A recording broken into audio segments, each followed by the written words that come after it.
मागे काही दिवस बरं नव्हतं आणि तोंडाला चव नव्हती, सर्दी झाली होती, खोकला झाला होता आणि घरातली सगळी कामं एकटीला करायची होती. त्यामुळं स्वयंपाक पाण्याकडे थोडंसं दुर्लक्ष झालं. पण दुपारनंतर थोडंसं बरं वाटल्यानंतर म्हटलं चला अवनीच्या बाबांना पण वेगळं काहीतरी खायला होईल म्हणून धपाटी करण्याचा बेत आखला मी.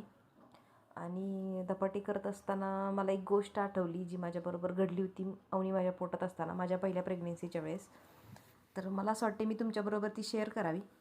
तर झालं असं होतं, गरोदर असताना मला उलट्या व्हायच्या, म्हणजे फोडणीच्या वगैरे वासाने. प्रत्येक महिलेला होतात किंवा काहींना होत पण नाहीत, तर मला होत होत्या. तर त्यावेळेस मला धपाटी खाण्याची खूप जास्त इच्छा झाली होती आणि जवळच राहणाऱ्या माझ्या नातेवाईकांना मी सांगितलं मला धपाटी खाण्याची इच्छा झाली आहे, पण मी ते करू नाही शकत आहे आणि माझ्याकडं साहित्य पण नव्हतं. म्हणजे त्याच्यासाठी जे बेसन पीठ, ज्वारीचं पीठ, आता आम्ही बाजरी खाणारी माणसं आहोत, तो ज्वारी नसतेच शक्यतो आमच्याकडे.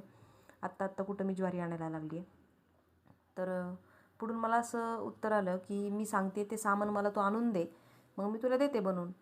आता सामान आणून देण्याचा प्रश्न अजिबातच नव्हता किंवा पैशाचा प्रश्न अजिबातच नव्हता. प्रश्न होता आपल्या नातेवाईकाला काहीतरी खावंसं वाटलं आणि ती प्रेग्नेंट आहे, यासाठी आपण, म्हणजे मला आठवते की सर्वसाधारण माणसं खूप काही करतात.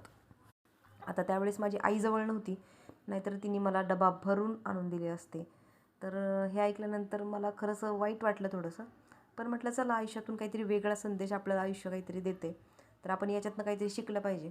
मी सामान तर दिलंच नाही नेऊन, पण त्या व्यक्तीने पण असं वाटलं नाही की आपण चुकीचं काहीतरी बोललो आहे किंवा 2 धपाट्यांना असं किती सामान जाणार होतं आपल्या घरातलं. तर असं होतं ते. आणि मला प्रत्येक वेळी मी धपाटे केले ना की मला ही गोष्ट आठवते. वाईट वाटतं थोडंसं, पण गेले ते दिवस निघून, पण वेळ मी लक्षात ठेवली आहे.